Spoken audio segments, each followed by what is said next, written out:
नमस्कार दोस्तों, आपका स्वागत है हमारे चैनल पर। आज के इस वीडियो में हम बात करने वाले हैं एक बहुत ही महत्वपूर्ण विषय पर, शरीर की ऊर्जा, जीवनी शक्ति और उसे बनाए रखने के सही तरीकों के बारे में। इस वीडियो में आपको जानने को मिलेगा कि कैसे कुछ गलत आदतें हमारे स्वास्थ्य को नुकसान पहुंचाती हैं और कैसे आयुर्वेद के अनुसार कुछ आसान उपायों और औषधियों के माध्यम से आप अपनी खोई हुई ताकत को फिर से प्राप्त कर सकते हैं। तो वीडियो को अंत तक जरूर देखें, क्योंकि इसमें दी गई जानकारी आपके जीवन को बदल सकती है। दोस्तों, अगर हम अपने शरीर से वीर्य का नाश कर देते हैं तो हमारे शरीर की ऊर्जा, ओजस और जीवन शक्ति सब कुछ चला जाता है। अत्यधिक हस्तमैथुन से हमारे शरीर में कमजोरी आ जाती है, किसी काम में मन नहीं लगता और कई प्रकार के नकारात्मक विचार आने लगते हैं। इसके कारण हम विभिन्न बीमारियों से घिर जाते हैं।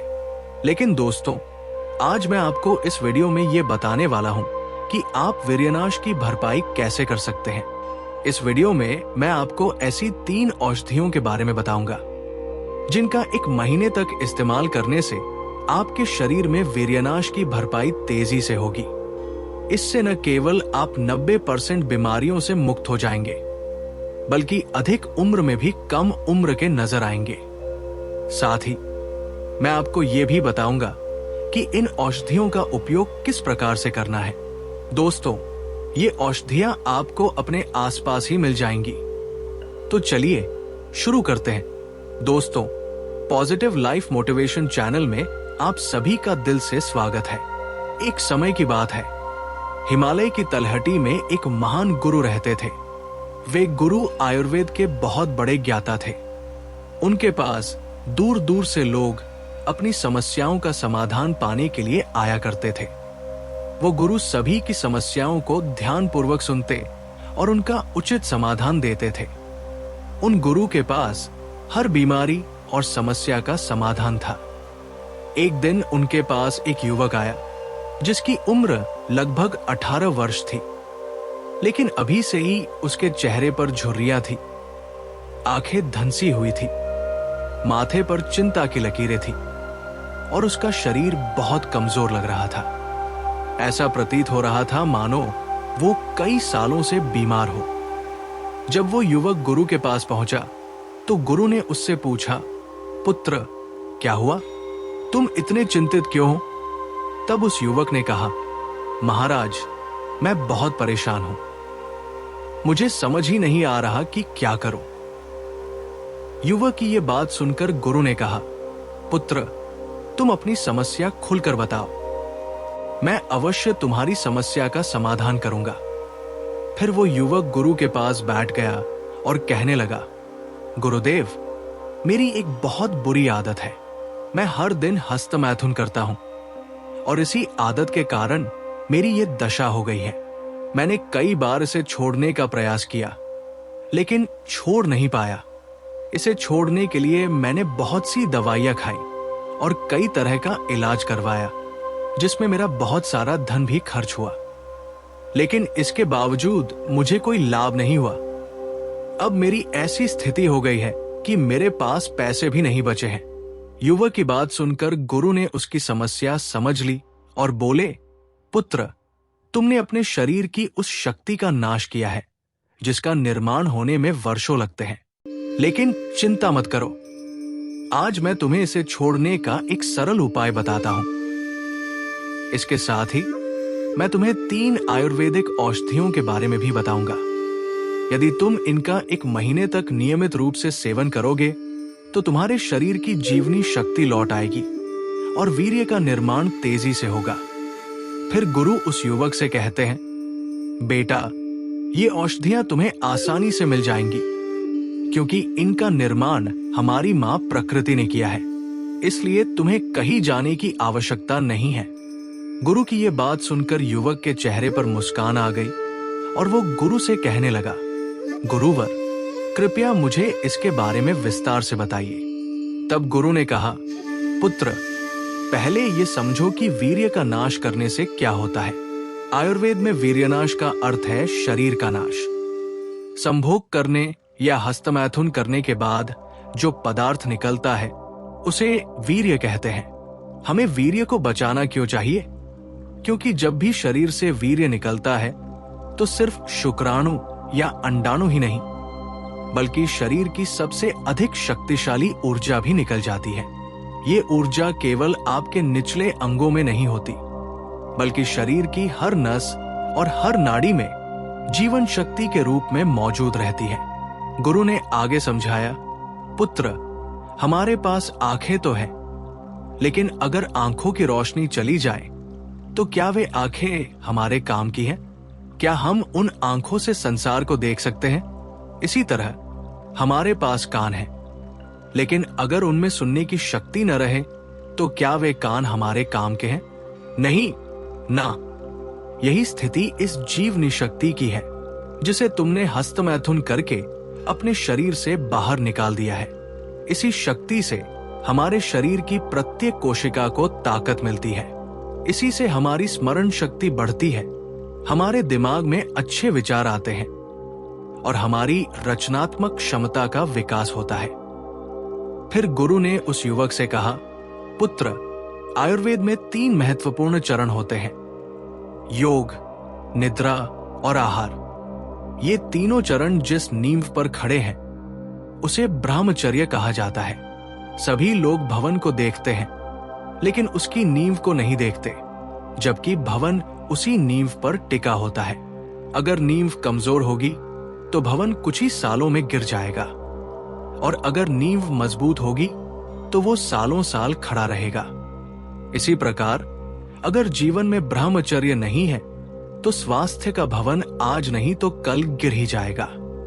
पुत्र, कुछ महीने इस जीवनी शक्ति को बचाकर रखो, फिर देखना कैसे तुम्हारे चेहरे पर तेज आएगा और तुम अपनी उम्र से कम दिखाई देने लगोगे। आयुर्वेद में बताया गया है कि जैसे किसी लकड़ी के घर को जला दिया जाए तो वो राख में बदल जाता है, उसका अस्तित्व खत्म हो जाता है। गुरु ने कहा, पुत्र, वीर्यनाश करने वाले व्यक्ति का चेहरा भी वैसे ही हो जाता है जैसे जली हुई लकड़ी की राख। उसके अंदर का तेज और ओजस चला जाता है, जिससे वो कम उम्र में ही वृद्ध दिखने लगता है। फिर गुरु ने समझाया, पुत्र, पूरे दिन भागदौड़ करने के बाद भी आप उतना नहीं थकते जितना एक बार वीर्यनाश करने के बाद थक जाते हैं। ऐसा लगता है जैसे पूरे शरीर की ऊर्जा बाहर निकल गई हो। महीनों तक पौष्टिक आहार खाने के बाद हमारे शरीर में वीर्य का निर्माण होता है और आप उसे हर दिन नष्ट कर रहे हैं। हमारे शरीर में वीर्य की कोई थैली नहीं होती, जैसे पित्त की थैली होती है। इसलिए जब वीर्य शरीर से बाहर निकलता है तो शरीर की हर नस और नाड़ी में तनाव उत्पन्न होता है और ये हमारे शरीर को धीरे धीरे खोखला कर देता है। गुरु ने कहा, पुत्र, हस्तमैथुन से कमर दर्द, सिर दर्द, सोचने समझने की क्षमता में कमी, याददाश्त में कमी और तनाव जैसी कई समस्याएं उत्पन्न होती है। इसके कारण शरीर में कई बीमारियां भी जन्म लेती है। फिर गुरु ने युवक को समझाते हुए कहा, पुत्र, यदि तुम इस ऊर्जा को बचाकर रखते हो तो शरीर में ऐसा जोश और स्फूर्ति रहती है कि उसे शब्दों में बताना मुश्किल है। इससे चेहरे पर तेज आता है, हर काम को दुगनी ऊर्जा के साथ कर सकते हो और स्मरण शक्ति भी अच्छी रहती है। आयुर्वेद में बताया गया है कि वीर्य का प्रयोग केवल संतान उत्पत्ति के लिए ही होना चाहिए। हालांकि वैवाहिक जीवन में ये पूरी तरह संभव नहीं है, इसलिए 15 से 20 दिनों में एक बार संभोग करना उचित है। इससे आपको ब्रह्मचर्य के लाभ मिलेंगे। लेकिन अगर तुम इस शक्ति का बार बार प्रयोग करोगे तो इसके नकारात्मक प्रभाव देखने को मिलेंगे। गुरु ने आगे कहा, यदि आप रोजाना या 2-3 दिन में हस्तमैथुन या संभोग करते हैं तो इससे आपके स्वास्थ्य पर हानिकारक प्रभाव पड़ते हैं। देखो पुत्र, आप चाहे कितना ही हस्तमैथुन कर लो, लेकिन इससे कभी तृप्ति नहीं होगी। ये एक ऐसी आदत है जिसे जितना करेंगे उतना ही और करने का मन करेगा। ये एक आग है जिसमें जितना घी डालोगे वो उतनी ही भड़कती जाएगी, लेकिन अगर इस आग में घी डालना बंद कर दो तो थोड़ी देर में ये आग शांत हो जाएगी। गुरु ने समझाया, हस्तमैथुन छोड़ने के बाद कुछ दिन तो अंदर बेचैनी रहेगी, परंतु यदि तुम खुद को रोक लोगे तो ये धीरे धीरे समाप्त हो जाएगी। प्रारंभ में मन को दृढ़ करना होगा, लेकिन बाद में ये तुम्हारे लिए आसान हो जाएगा। इसलिए जब भी तुम्हारे मन में हस्तमैथुन करने का विचार आए तो किसी अन्य कार्य में ध्यान लगाओ, ताकि मन विचलित हो जाए और इस आदत से दूर रह सको। गुरु ने कहा, देखो पुत्र, जब बच्चा छोटा होता है तो वो अपनी मर्जी से कुछ नहीं करता। उसके पिता उसे जो कहते हैं वही वो करता है, क्योंकि पिता को पता होता है कि कौन सी चीज उसके लिए सही है और कौन सी गलत। ठीक इसी तरह आपका मन भी एक बच्चे की तरह होता है जो जिद करता है, लेकिन उसकी डोर आपके हाथ में होती है। अब आप उसकी जिद पूरी करेंगे या नहीं, ये आप पर निर्भर है। अगर आप उसकी जिद को अनसुना कर देंगे तो कुछ समय बाद वो जिद करना छोड़ देगा। इसीलिए आपको अपने मन की हर बात नहीं सुननी चाहिए, बल्कि मन को अपनी बात सुनानी चाहिए। फिर गुरु ने युवक से कहा, पुत्र, हमेशा खुद को व्यस्त रखो, क्योंकि जो लोग व्यस्त रहते हैं उन्हें इन चीजों के लिए समय नहीं मिलता और वे ऐसी आदतों से दूर रहते हैं। इसके अलावा जो चीजें आपको विचलित करती हैं उनसे दूरी बनाकर रखो। जिस तरह की चीजें आप देखते और सुनते हैं उसी तरह के विचार आपके मन में आते हैं। अगर आप साफ पानी में तैरे तो स्वच्छ रहकर निकलेंगे, लेकिन कीचड़ भरे पानी में तैरे तो गंदगी लेकर ही लौटेंगे। फिर स्वच्छता की उम्मीद नहीं की जा सकती। इसके बाद गुरु ने युवक से कहा, पुत्र, अब मैं तुम्हें वीर्यनाश की भरपाई कैसे करनी है इसके बारे में बताता हूं। देखो पुत्र, अगर घड़े को भरना हो और उसके नीचे छेद हो तो चाहे आप कितना भी पानी डाल लो वो नहीं भरेगा, क्योंकि वो पानी उस छेद से बाहर निकल जाएगा। इसी तरह वीर्यनाश की भरपाई के लिए सबसे पहले इस छेद को बंद करना होगा, यानी वीर्यनाश को रोकना होगा। गुरु ने कहा, पुत्र, इसके बाद आपको फल और औषधियों का सेवन करना है। खाने में जितना हो सके उतना पौष्टिक भोजन करो, क्योंकि जितना पौष्टिक आहार लोगे उतना ही जल्दी और गाढ़ा वीर्य बनेगा। सभी प्राकृतिक मीठी चीजें वीर्य बढ़ाने में सबसे ज्यादा असरदार होती हैं, जैसे पका हुआ केला, खजूर, आम और चीकू। इसके अलावा दूध से बने पदार्थों जैसे दूध, दही, पनीर, मक्खन और खोया का सेवन भी जल्दी वीर्य बढ़ाने में सहायक होता है। गाजर का हलवा, खीर, खोए की बर्फी और काली उड़द की दाल भी बेहद फायदेमंद है। सब्जियों में भिंडी, अरबी, कटहल और शकरकंदी का सेवन भी वीर्य को जल्दी बढ़ाता है। फिर गुरु ने कहा, बेटा, आयुर्वेद में वीर्यवर्धक औषधियों का भंडार है, लेकिन इनमें से 3 औषधियां अत्यंत महत्वपूर्ण हैं, जिन्हें महिला और पुरुष दोनों ले सकते हैं। इन तीनों औषधियों में पहली औषधि बहुत पावरफुल है, दूसरी उससे भी ज्यादा पावरफुल है और तीसरी सबसे अधिक पावरफुल है। इसके बाद गुरु ने युवक से कहा, पुत्र, अब मैं तुम्हें इन तीनों औषधियों के बारे में विस्तार से बताता हूं। सबसे पहली औषधि है अश्वगंधा और शतावरी। ये वीर्य की भरपाई में अत्यंत सहायक होती है। अश्वगंधा एक प्रभावशाली आयुर्वेदिक औषधि है, जिसका उपयोग ढेरों बीमारियों को दूर करने और स्वास्थ्य को बेहतर बनाने के लिए किया जाता है।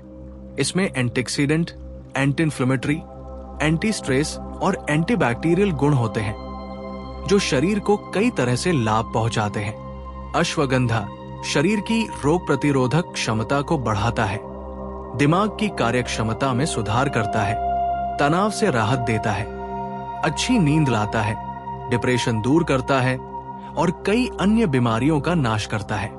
गुरु ने आगे कहा, पुत्र, अश्वगंधा आपके स्पर्म काउंट को भी बढ़ाता है।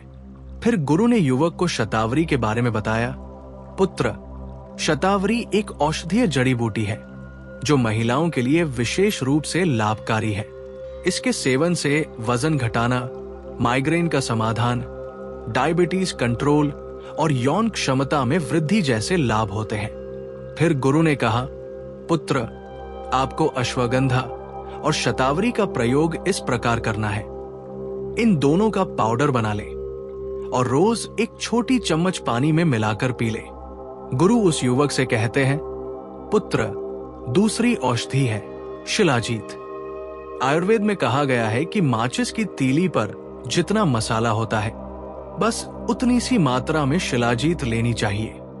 शिलाजीत एक आयुर्वेदिक औषधि है जिसका सदियों से इस्तेमाल शरीर में ताकत बढ़ाने, प्रतिरक्षा प्रणाली को मजबूत करने और यौन स्वास्थ्य बेहतर बनाने के लिए किया जाता रहा है। ये एक चिपचिपा काले रंग का टार जैसा पदार्थ है जो ऊंची पर्वत श्रृंखलाओं की चट्टानों में पाया जाता है। शिलाजीत टेस्टोस्टेरोन को बढ़ाता है, दिमाग की क्षमता को बढ़ाता है और स्पर्म काउंट में वृद्धि करता है। फिर गुरु कहते हैं, पुत्र, तीसरी औषधि में अश्वगंधा, शतावरी, सफेद मूसली और कोच के बीज शामिल है। इन चारों का मिश्रण तैयार करना है। इन सभी को बराबर मात्रा में लेना है, जैसे 50 ग्राम अश्वगंधा, 50 ग्राम शतावरी, 50 ग्राम सफेद मूसली और 50 ग्राम कोच के बीज। फिर इसमें 200 ग्राम धागे वाली मिश्री का पाउडर मिलाकर अच्छी तरह से मिक्स कर लेना है। इस मिश्रण का एक चम्मच रोजाना सोने से आधे घंटे या 1 घंटे पहले हल्के गुनगुने दूध के साथ लेना है। यदि आप दूध का सेवन नहीं करते हैं तो इसे पानी के साथ भी ले सकते हैं। गुरु युवक को समझाते हैं, पुत्र, इन तीनों चीजों को एक साथ कभी नहीं लेना। जैसे 1 महीने अश्वगंधा और शतावरी लो, फिर अगले महीने में शिलाजीत का सेवन करो और उसके अगले महीने में अश्वगंधा, शतावरी, सफेद मूसली और कोच के बीज का मिश्रण लो। अंत में गुरु कहते हैं, पुत्र, अगर तुम इन बातों का ध्यान रखोगे और नियमित रूप से इन औषधियों का प्रयोग करोगे तो 3 महीनों के भीतर तुम्हारी सभी समस्याएं समाप्त हो जाएंगी। तुम्हारा चेहरा चमकने लगेगा और तुम्हारा शरीर रोगों से मुक्त हो जाएगा। गुरु की बातें सुनकर युवक ने उन्हें धन्यवाद दिया और अपने घर लौट गया। इसके बाद गुरु भी वापस अपने ध्यान में मग्न हो गए। तो दोस्तों, उम्मीद करता हूं कि आपको ये जानकारी पसंद आई होगी और इससे आपको कुछ नया सीखने को मिला होगा। अगर आपको ये वीडियो अच्छा लगा हो तो इसे लाइक करें और अपने परिवार व दोस्तों के साथ जरूर शेयर करें ताकि वे भी इस महत्वपूर्ण जानकारी का लाभ उठा सकें। और अगर आप ऐसे ही हेल्थ और मोटिवेशन से जुड़े और भी वीडियो देखना चाहते हैं तो हमारे चैनल को सब्सक्राइब करना न भूलें। धन्यवाद। मिलते हैं अगले वीडियो में।